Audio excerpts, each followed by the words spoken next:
National Hot Rod Association presents Championship Drag Racing on ESPN Speed World. The NHRA, the world's largest motorsport sanctioning body, showcasing speeds in excess of 290 miles an hour and traveling the quarter mile in less than 5 seconds. Championship Drag Racing from the NHRA. It was the bottom of the ninth, 2 out, bases loaded, the home team trailing by 1 run when Top Fuel dragster driver Kenny Koretsky stepped up to the plate at Reading, Pennsylvania's Municipal Stadium. The occasion, the Daryl Gwyn benefit softball game between the NHRA Winston Pro All-Stars against the greats of NASCAR, the Winston Cup All-Stars. Earlier, the partisan crowd of over 15,000 rose as one to welcome Daryl Gwyn, the NHRA Top Fuel champion who suffered paralyzing injuries in an Easter Sunday accident in England. The proceeds from the game would go to Daryl's recovery fund, helping offset some of the expenses estimated at over $2.5 million. The NASCAR fans had plenty to cheer about in the top of the ninth as Michael Waltrip slammed a tape measure grand slam home run, putting the super speedway stars on top by 4 runs. But as Yogi Berra once said, it's not over till it's over. The Nitro drag racing drivers clawed their way back into contention until it was 20-19. Bases loaded, 2 out, when Koretsky stepped into a pitch from Ernie Irvan and slammed a sharp double to center field, scoring first Dan Pastorini and then Richard Hartman with the winning run. The victory by the NHRA Pro All-Stars was a fitting climax to a most emotional evening, which raised $150,000 for the Daryl Gwyn Recovery Fund. Now, 3 days later, the intensity level remains just as high, but the sport is Winston Championship Drag Racing, the 6th annual Sunoco Keystone Nationals at Maple Grove Raceway. Hello, everybody. I'm Dave McClellan, and welcome to the 16th event of the 19-race season that leads to the $1 million postseason payout. This could be the pivotal race in the Winston points chase in all 3 professional categories, as no one driver has been able to pull away and clinch the crown. For the current story on the point standings in Top Fuel, Funny Car, and Pro Stock, let's go to my good friend Steve Evans. David, let's talk a bit about those Winston Championship points battles. In Top Fuel, of course, it involves Gary Ormsby trying to catch the points leader, Joe Amato. But both of them got a couple of surprises in round 1 competition held earlier today.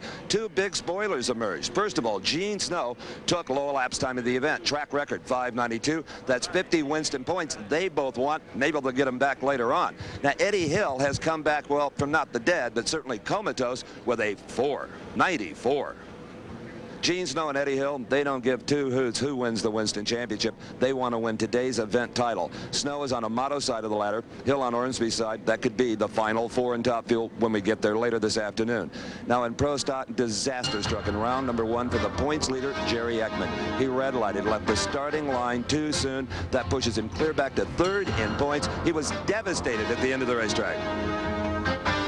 I truly hope that you know you red lighted and I'm not the one telling you. Oh, I didn't know I red lighted. Oh, no. How close of a light was it? I'm not sure about the light, but you wasted a 727. Oh, God. My crew's going to be disappointed as well as I am. Oh, I can't believe that. Can't believe that. Hey, it's racing, I guess. Now, you know, if you don't press that light, you wouldn't be the points leader. Well, the former points leader now. Oh, that's tough. In Funny Car, both points leader John Force and his pursuer Ed McCullough got a big shock from this big red car driven by Mark Oswald. Oswald, 5.22, low elapsed time of the event. Now, McCullough and Force were conservative in round 1 earlier. Both ran 5.30. Both lost lane choice. John Force to Chuck Etchel's 5.29, and Ed McCullough to Bruce Larson's, likewise a 5.29. Now, this car, Mark Oswald, he is on McCullough's side of the ladder, and the ace doesn't like that one bit. Steve, that funny car action will be coming up in just a few moments. Right now, let's get to racing with round number 2 of Top Fuel Eliminator. And here is Lori Johns at the wheel of the Jolly Rancher Candy Special. Her competition is the reigning Winston champion and the low qualifier here at Maple Grove. This is Gary Ormsby. But while he was low qualifier, he no longer holds low elapsed time. As Steve told us, it was Gene Snow in round number 1 that took away the low ET of the meet honors from Gary Ormsby, and with it, the 50 bonus points. Ormsby, from his number 1 qualifying spot, ran a 5 flat to defeat Wayne Bailey in round number 1, while Lori Johns beat Jack Ostrander. Her elapsed time was a 5:11. Because of the quicker elapsed time, Ormsby was allowed to select the lane he wanted to run in. In round number 2, he has picked the lane furthest from the camera. For Ormsby, he already has one major accomplishment here at the Keystone Nationals. He's gotten past round number 1. He was unable to do that a couple of weeks ago at the U.S. Nationals when he went up in smoke in the first round, watching then Joe Amato take the victory and the Winston points lead. As the two cars pull into the staging beams, Ormsby has got to be concerned about Lori Johns. She has won 3 races thus far this season. Ormsby, a total of 5 victories to his credit. Both cars are set.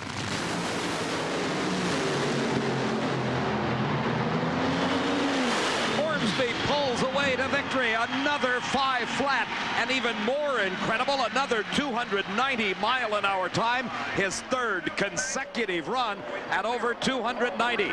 Johns was close, 5:08 at 266. Crew Chief Lance Larson starting the engine for Chris Karamessinis. The Golden Greek, at the age of 62, as competitive as he has ever been in 30-plus years of drag racing. His competition, the most recent winner on the NHRA trail, this is Joe Amato. Joe is currently holding a slim points lead over Gary Ormsby in that Winston points chase. And the way the ladder shapes up today, by virtue of their qualifying position, both Ormsby and Amato could not meet until the final round.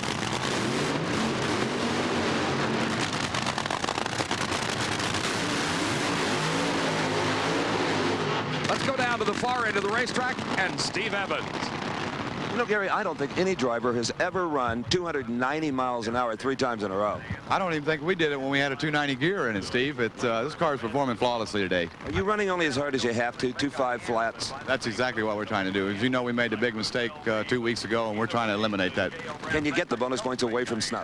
Well, we're certainly going to try if the track stays good, probably. Hopefully, if we get that far, we'll do it later in the race, hopefully. Get it ready. The lane choice here goes to Joe Amato. He had a much quicker elapsed time in round number 1 of 4:98. But Karamessinis was close at a 5:07 as he defeated Michael Brotherton.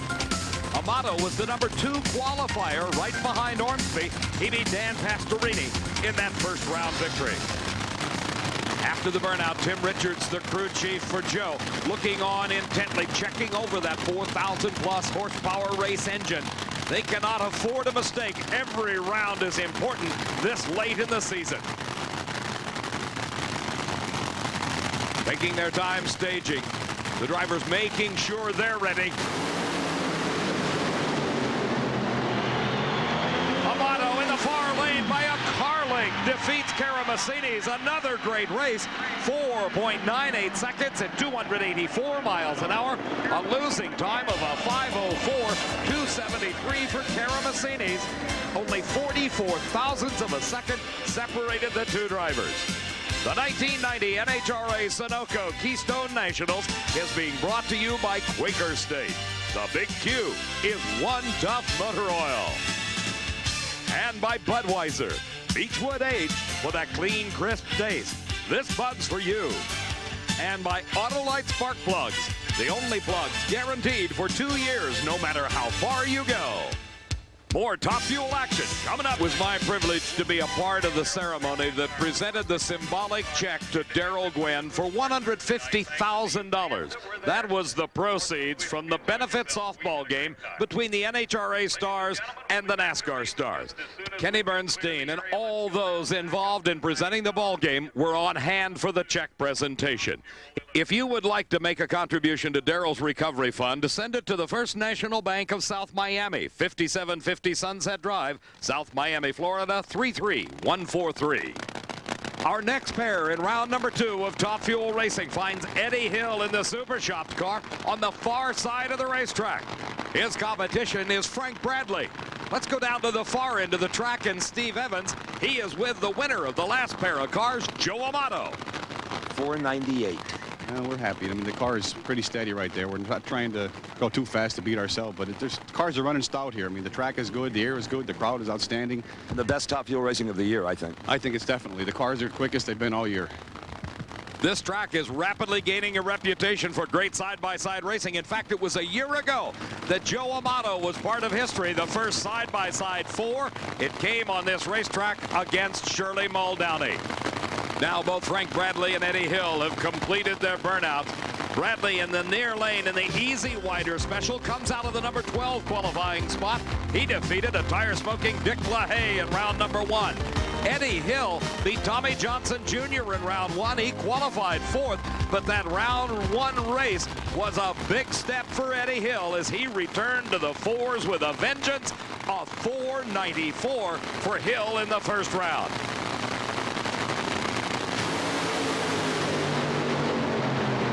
Tremendous race, and it is Hill by less than a car length. Eddie Hill 502 to a losing 508. The Hill speed 285 miles an hour, 271 for Bradley. The margin of victory at the finish line, only 20 thousandths of a second. Bradley gained a big advantage off the starting line, a whole shot, if you will, nearly 500ths of a second.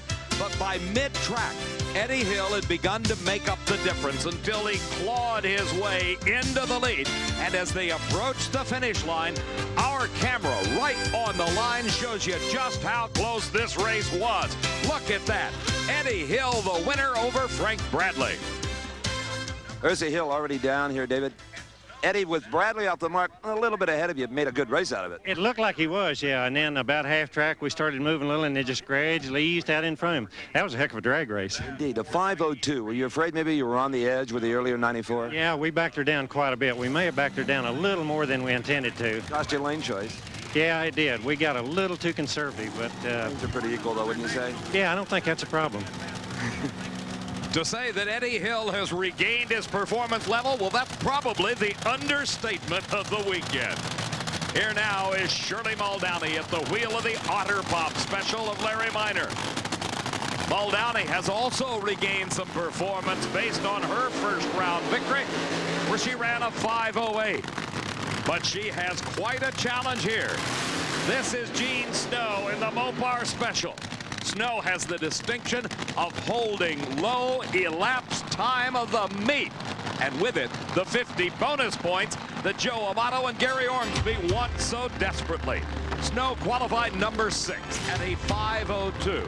In his first round race, he was matched against Kenny Bernstein, who had qualified 11th at a 519.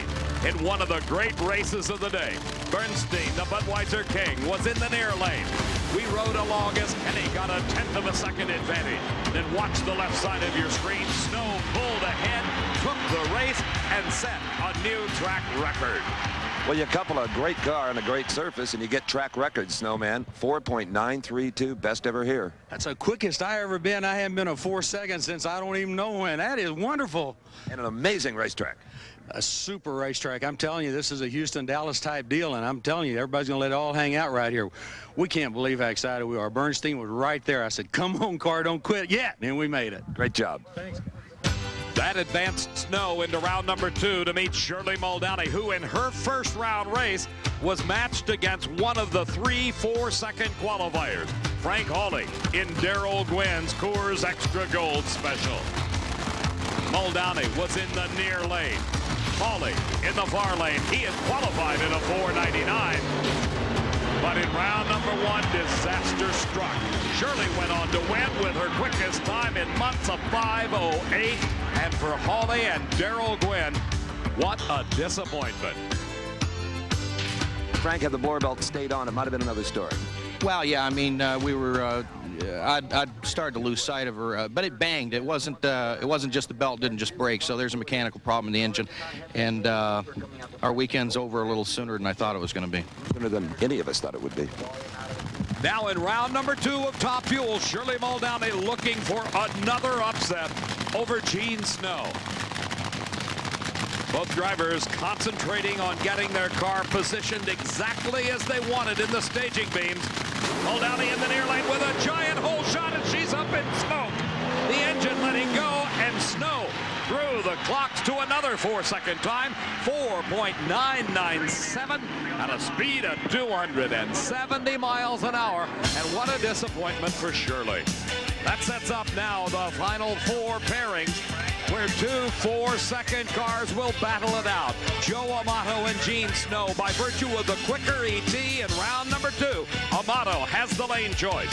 Gary Ormsby goes off against Eddie Hill. Ormsby's 5 flat, quicker than Hill's 502. Gary picks the lane. Funny car action coming up next. Maple Grove Raceway near Reading, Pennsylvania, in the 6th annual running of the Keystone Nationals, and it's time for Funny Car Eliminator. In the far lane, Bruce Larson, the reigning Winston champ, at the wheel of the Century Tack engages Oldsmobile. His competition is Ed McCulloch at the wheel of the Miller High Life Old. Bruce has the choice of lanes in this race by virtue of a 0.003 of a second advantage over the times turned by McCulloch and himself in round number 1.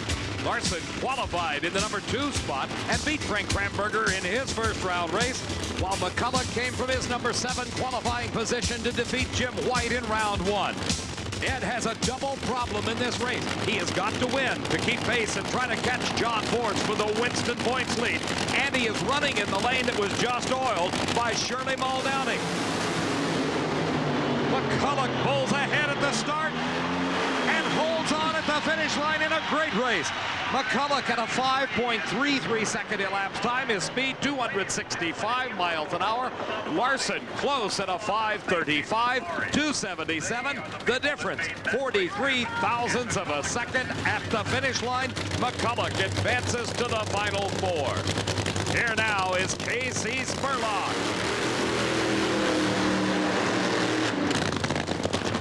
His competition, the quickest car in eliminations today, Mark Oswald. The Motorcraft Ford Probe logged a 5.222 in round number 1.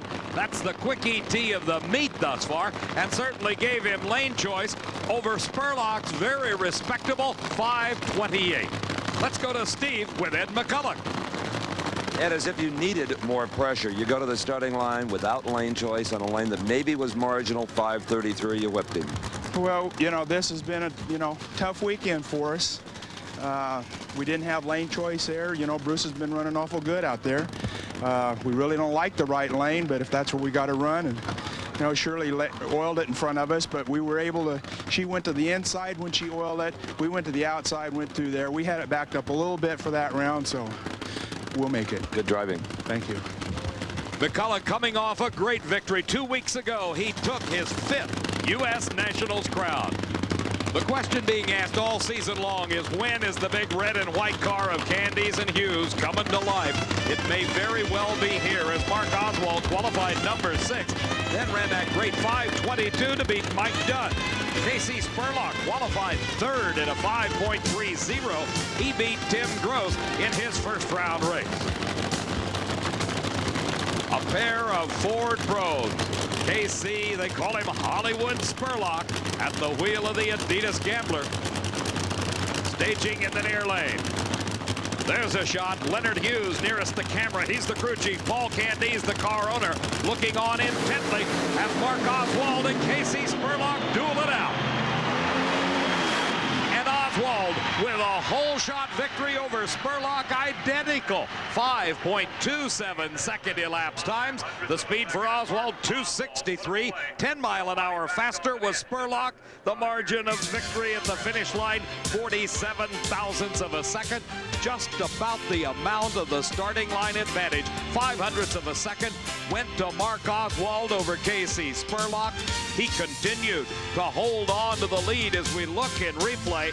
As he moved past the 8-mile point, they neared the finish line with Oswald in the lead. Our finish line camera shows us that Mark Oswald had just a little over a car length advantage. as they cross the finish line at nearly 270 miles an hour. So even though he ran a slightly quicker elapsed time, Casey Spurlock loses. Mark, identical 527s. You had the better light. You were up for the start. Yeah, it was. This car was strong. I mean, the blower belt came off at 1,000 feet, and I was just coasting. I was lucky to stay ahead. When you're coasting like that, you just hold your breath and pray. Oh, yeah, that's all you can do.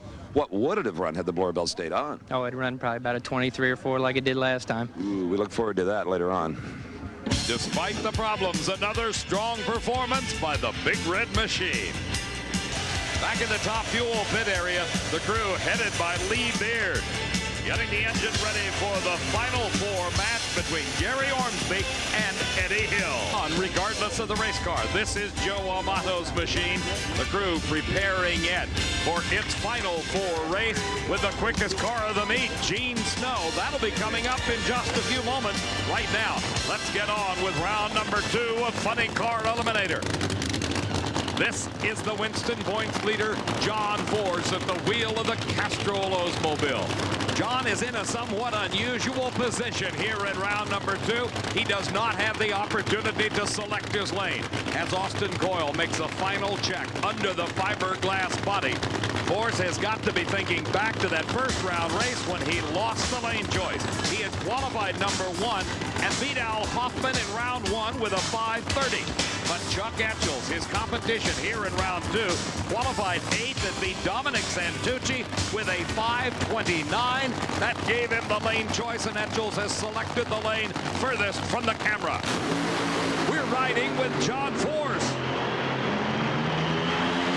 And with fire coming out of the right-hand side of the engine, John Force advances to the Final Four. His elapsed time, 5.31 seconds. His speed, 269 miles an hour. 5:41 was the losing time for Chuck Etchells. As we look again in replay, the problems for Force were not only with the engine. This car got dangerously close to the center line. If you cross that line on the racetrack, you are disqualified. And Force had to be pulling it back, driving away from it all the way down the course. You can see the flames spitting out of the engine. That is not normal. But for Force, he had enough of a lead built up that the engine problems did not hamper his victory. But it's obvious there's lots of repair work to go on between rounds. This is Richard Hartman at the wheel of the Raybestos Special. His competition, Scott Coletta, driving the Coletta Flying Services entry. These are 2 of the young superstars of this sport. Richard Hartman is only 22. Scott Coletta at the age of 28, a second-generation drag racer. Steve? John Force, as early as that motor started going away, I'm surprised you were able to stay with it and still run a 5:31. Well, I didn't know what was going on. I'm concentrating on that pop in the lights. Well, the pop didn't go away, but the motor went away. But actually, I had the front end in the air, and I was on the center line and trying to get my butt off it. And winning's critical now. McCullough's staying in, and I ain't having any luck. He's not hurting himself. We're going to have to win this race ourselves. John Force revealing just some of the pressures that build up as you quest after a share of the Winston $1 million postseason payout. Scott Coletta and Richard Hartman are not in the chase for the championship, but they certainly would like to add to their honors by taking home the title of this Sunoco Keystone Nationals. Scott Coletta qualified 12th. He beat Tom Hoover in an upset in round number 1. While Richard Hartman from the number 4 qualifying spot beat Jerry Caminito with a 5.31 second elapsed time. Hartman is definitely competitive with anybody on this racetrack. The Pontiac Trans Am body utilized by Hartman and Oldsmobile Cutlass on the Coletta car. They're into the staging procedures as starter Buster Couch watches intently. When they're both set, he throws a switch and the tree's green.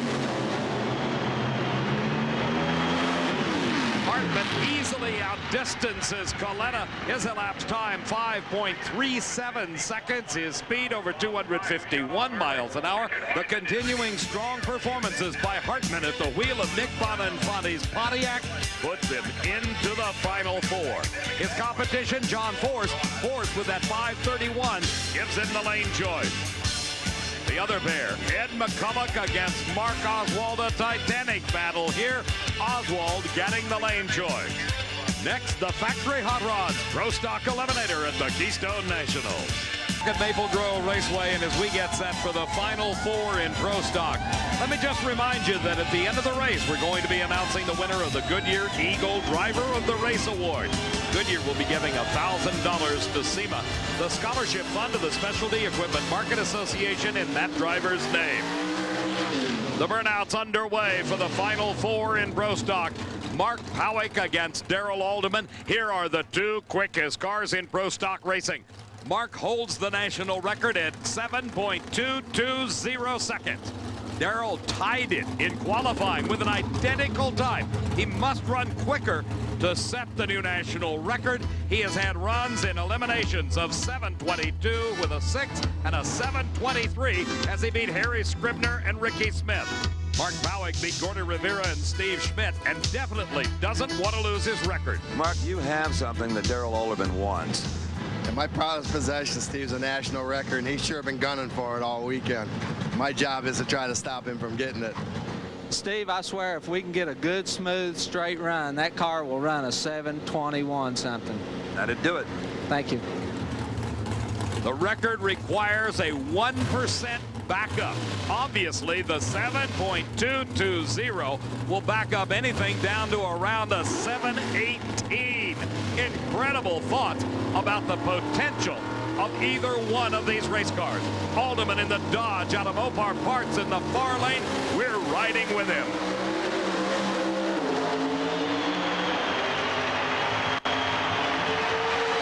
Alderman takes the win, 7.27 seconds. No record yet. 188 miles an hour, the losing time for Powick, a 7:34.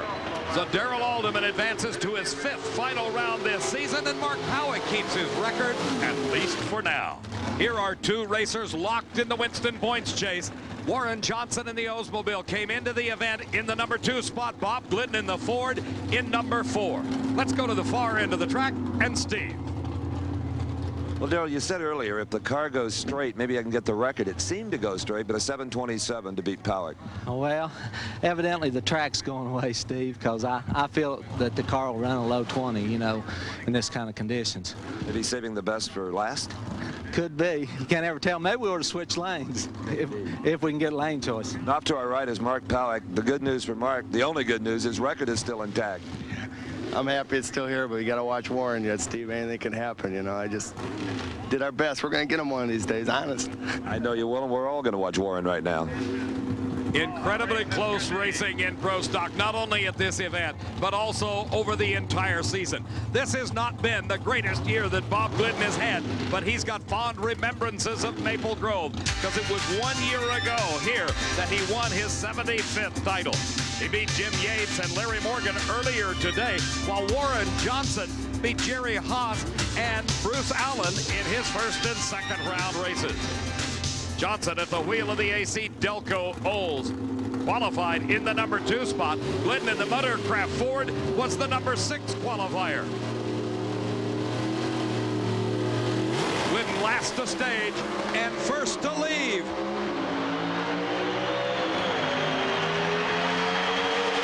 That whole shot paid off as Bob Glidden ran a 7.26 second elapsed time at 188 miles an hour to win out over Warren Johnson, 7:24 at over 190 miles an hour. The 0.05 of a second gained at the starting line, impossible to overcome. That sets up the final. It'll be Bob Glidden against Daryl Alderman, and Glidden has the lane choice for the championship. And just as we suspected, lots of work in the John Force camp. Austin Coyle and the crew replacing the damaged engine, getting this car ready to face Richard Hartman in the funny car final four. Steve? A 4-1 light and a 7:26, just too much for WJ. I'll tell you, Steve, you said it a while ago. So far, it's been a good day for the Winston points chase for us. We've run 2 of the top 3 guys, or the 3 guys in front of us, and we knew we'd have to do everything perfect to beat Johnson. Are you starting to maybe smell an 11th title? No, I wouldn't want to. I don't even want to think about it. I'd like to win this race, though. Steve, he may not admit it, but he knows deep down he's got a shot at an incredible 11th championship. More relaxed in Ed McCulloch's pit area. Remember over in John Force's where they were changing engines on the Winston points leader? Well, his closest competitor, McCulloch, is just doing a little refacing of a clutch disc. The car just about ready to go. He'll race Mark Oswald in the final four. Coming up in just a few moments right now, it is the final four in Top Fuel Eliminator. Ursi Hill backing her husband Eddie into his own tracks after the long smoky burnout. The crew chief Fuzzy Carter and the rest of the gang checking over the engine on that race car. The other lane finds the Castrol Special of Gary Ormsby under the direction of Lee Beard. The best way that you can keep up to date with all that's going on in the Winston Championship points chase is to become a member of the National Hot Rod Association. Only $42 a year gets you 48 issues of National Dragster. Plus, if you subscribe now to the number on your screen, you get a copy free of the Diamond P Video Drag Racing 89. Gary Ormsby has selected the lane furthest from the camera. He had a 5 flat in round number 2. Eddie Hill not far behind. His 5:02 certainly proves he's in contention. Even Gary's crewman showing the tension of this race. Tremendous start. And what a finish. Gary Ormsby 5.01 seconds and another 291 mile an hour run. Eddie Hill at a 5:03 at 282. That win by Ormsby puts the pressure squarely onto Joe Amato. The lane choice here goes to Amato, but it was a very narrow margin of difference between his competitor, Gene Snow, and himself. 4.98 seconds in round number 2 for Amato, a 4.99 for Snow, but not to be forgotten is that 4.93 earlier by Gene Snow. Steve? What a race, 5:01 to a 5:03. Yeah, it was really close. You know, we still were a little bit conservative that run because we want to make the final, and now we're in the final, so we'll have to see what happens. You weren't trying to run up 4.95, say? No, we really weren't, Steve. We were just trying to maintain our pace that we've had all day. And now you need Gene Snow to do you a big favor. Oh, it'd help, yeah. It sure would. Let's go back up and watch that one. Steve, those 290 mile an hour runs by Ormsby certainly help out. He can back off a little bit on the starting line. He doesn't have to be quite so aggressive with his clutch setting. Now, both Amato in the far lane and Snow in the near lane staging. The winner here to meet Ormsby, who's looking on intently from the far end of the track. Both drivers set. Another tremendous race. And it is Gene Snow from behind. That's 200 points. We need it. Look at the smile on Gary Ormsby's face. He knows the margin between he and Joe Amato is just narrowed as that man, Gene Snow, came from behind with a 4.98. Let's look at the finish line camera. It'll show you just how close it was. Snow by 16 thousandths of a second and a couple of feet put away Amato to advance to the finals. He will have the lane choice against Gary Ormsby in the championship round of the Keystone Nationals. Joe, I know you haven't been feeling tip-top today, and that certainly didn't improve things. Well, it was a tough loss. You know, the car ran decent, but Timmy said it looks like it lost a couple porcelains because some flames came out of the pipes about half track, so something must in the fuel system must have mixed up a little. Porcelain out of the spark plugs you're talking about? Yeah, too much heat was in there, and it burned them out a little early. You know, Ormsby intentionally ran about a 5:01. I think you wanted to go quicker. Well, we were trying to just maintain our 4.98, so I thought that might be enough to win, but it turned out it wasn't. Steve, this time it was Gene Snow running the 4.98 for the win. The Keystone Nationals, and as John Force gets ready for his race, he's got to be thinking about this car. He has had lots of problems all season long. Earlier, Steve took a look at some of the most recent ones. By now, every racing fan knows of the fiery problems of John Force. This was Brainerd, Minnesota. He still went on to win. This was the Big Bud Shootout at Indianapolis for $50,000. On fire, Force won it. And those problems continue here in Pennsylvania. Not as dramatic, but they're still here. Now, no one hopes he finds the cure of these problems any quicker than the men and women of the safety safari, but still, they couldn't resist having a little fun with it. Forrest found this on his arrival at the track yesterday. They really don't want or need a test vehicle. He got another surprise, too, this time from a fan who gifted him with this hat, the international sign for no aces. You better hope Ed McCullough doesn't see this, because the ace doesn't need any more excuses to beat up on Forrest than he already has. Forrest has even taken to referring to his cars as cats and having 9 lives. He's used up a couple of them already with the fires that he's had this season. His competition, the surprising Richard Hartman. As we ride with John Forrest, he had the lane choice. A tremendous race to the finish line, and it is Forrest into the finals yet again. His elapsed time, 5.31 seconds. Hartman was right there at a 5:32. As we look again in replay, you can see a very slight advantage off the starting line for Hartman, 0.04 of a second. As they got close to the finish line, though, Forrest had pulled up alongside until as they entered the speed trap at the end of the racetrack, that 66-foot-long trap, it was neck and neck. Then as they marched through that distance, it was John Forrest able to pull ahead and take a 0.05 of a second victory. Steve? For the first time in 3 races, John Forrest, no fire, no oil. 5:31 to a 5:32. I feel like I won Indy. I don't know why. All we can say is our old cats are holding out, and I just hope McCullough's out of aces, but she's dry. She's dry. We're very excited. You know, you got to say it to the crew. These guys can do the impossible, but Austin Coyle, the stuff I put on him to keep this thing alive, I wouldn't take from nobody, and this guy can concentrate with all that. He's doing a heck of a job. Here's another guy doing a heck of a job. This is Bernie Federley, the crew chief for Ed McCullough. McCullough got put back in that right-hand lane. You heard him say earlier he did not like the lane nearest the camera, but that's where he is, as Mark Oswald had the quicker elapsed time and the lane choice. Leonard Hughes looking on from behind. Oswald and McCullough.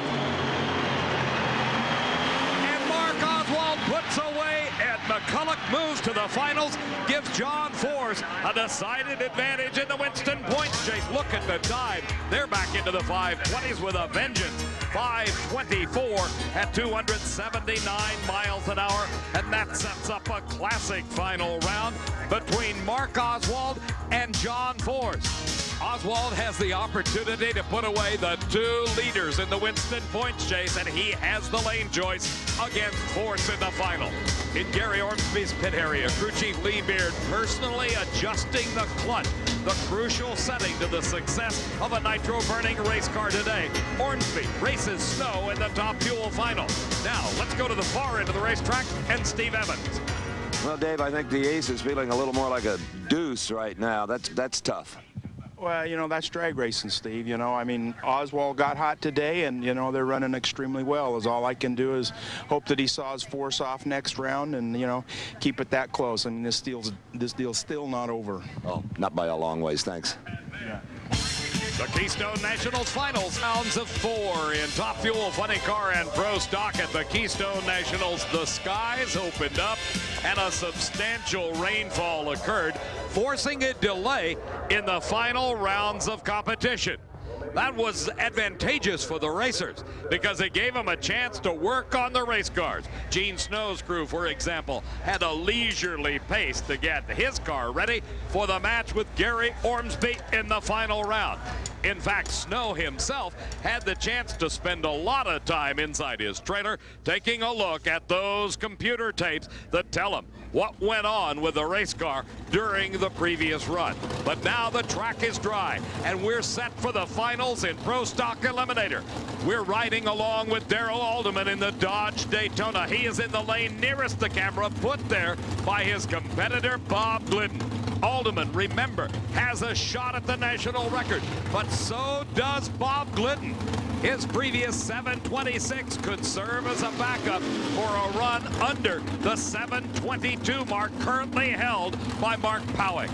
A little over 1,100 horsepower each. These gasoline-burning, carbureted engines. The cars weigh a total of 2,350 pounds with the drivers on board.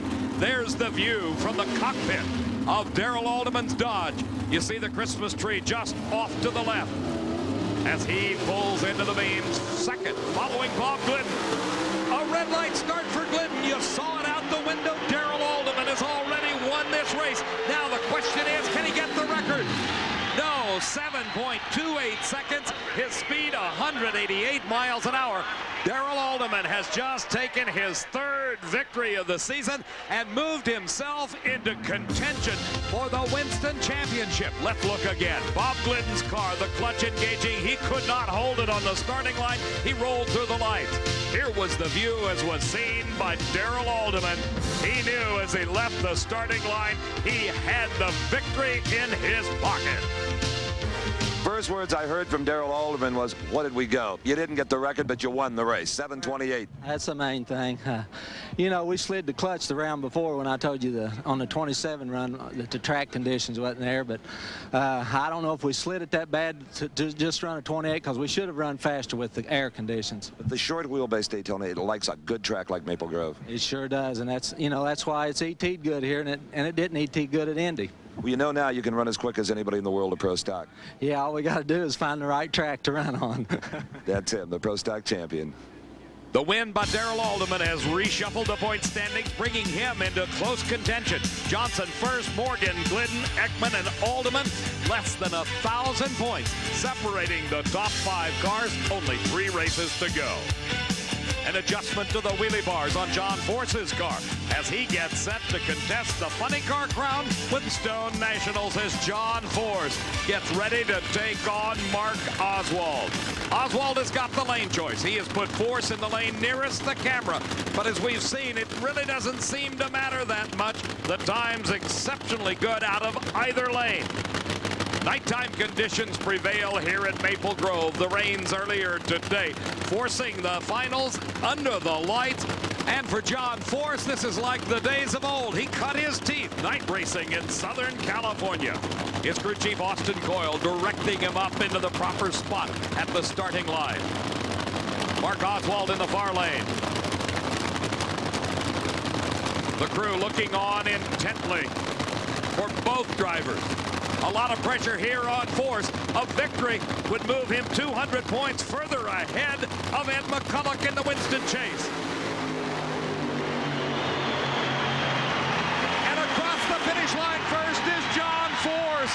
His elapsed time, 5.33 seconds. He got off the starting line ahead of Oswald. His speed, 271, and he needed every bit of that whole shot.